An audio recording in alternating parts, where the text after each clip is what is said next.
আজ বৃহস্পতিবার 5 ডিসেম্বর দৈনিক বাংলাদেশ প্রতিদিন।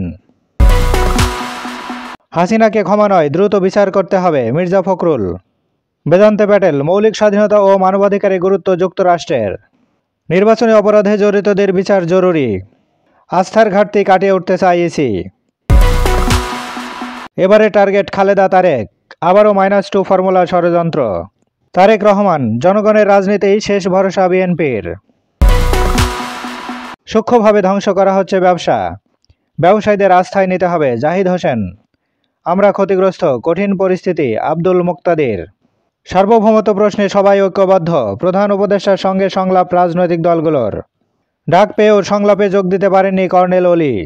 অর্থ পাচারে একটি দেশের অর্থনীতি যেভাবে ভঙ্গুর, নিউ ইয়র্ক টাইমসের প্রতিবেদন। বাংলাদেশে পতাকা অবমাননায় পশ্চিমবঙ্গে গ্রেপ্তার 3। সামরিক বাহিনীর জন্য রিফর্ম কমিশন গঠনের প্রস্তাব। রুহুল কবির রিজভী, ফিরিয়ে দাও বাংলা, বিহার, উড়িষ্যা। দারুণ জয় টাইগারদের। বিক্ষোভের পর সেনা শাসন প্রত্যাহার। আইজি প্রিজন, এখনও পলাতক 700 বন্দী, অতি ঝুঁকিপূর্ণ 17 কারাগার। বেনজিরের ক্যাশিয়ার সেই জসিম গ্রেপ্তার। কঠোর অবস্থানে ঢাকা। সুপ্রিম জুডিশিয়াল কাউন্সিল, কয়েকজন বিচারপতি বিষয়ে প্রাথমিক অনুসন্ধান। বাধাগ্রস্ত আমদানি রপ্তানি, ধীরে ধীরে স্বাভাবিক হচ্ছে স্থলবন্দরগুলো। বাংলাদেশ সীমান্তে অতিরিক্ত বিএসএফ মোতায়েন। আইএমএফের ঋণের দীর্ঘমেয়াদী ফাঁদে বাংলাদেশ।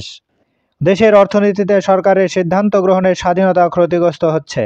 নতুন এলএনজি ক্রয় নীতি, অনুমোদন পেল শেল, আরামকো সহ 2 ডজন কোম্পানি। আইএমএফের প্রতিবেদন, বিদ্যুৎ খাত সংস্কারে সাশ্রয় বছরে $120 কোটি। প্রধান উপদেষ্টার সঙ্গে প্রধান বিচারপতির সৌজন্য সাক্ষাৎ। নতুন মামলায় গ্রেপ্তার আনিসুল ইনু মেনন। সেই মাহমুদুর রহমানি হারিস, পরিবারের ইচ্ছায় রাষ্ট্রীয় মর্যাদায় দাফনের অনুমতি।